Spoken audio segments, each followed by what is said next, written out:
साहेब म्हणे 40 वर्षानंतर रायगडाला गेले.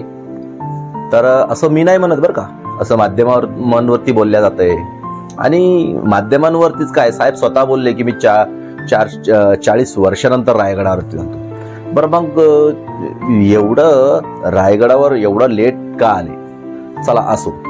पण तुम्ही एक गोष्ट ऑब्झर्व केली असेल की साहेबांच्या एकाही भाषणामध्ये छत्रपती शिवाजी महाराजांचा नावाचा उल्लेख नाहीये. पाहिजे तर तपासून पहा. शाहू फुले आंबेडकर एवढंच बोलतात ते, छत्रपती शिवाजी महाराजांचा. मग आता कशाला? आता राजकारणासाठी उपयोग करताय का? 40 वर्षानंतर एकदाही तुम्हाला जाऊ नाही वाटलं का रायगडावर? आता या वयामध्ये तुम्ही रायगडाला चाललात. आपल्याला काही टिप्पणी नाही करायची या विषयावरती, पण जनता समजूतदार आहे. आणि हे जे महाशय बोलतात यावर पण काय तुमची प्रतिक्रिया आहे? आपण कोण्या पक्षाचे नाही आहोत, आपण कोण्या पक्षाच्या बाजू घेत नाही आहोत.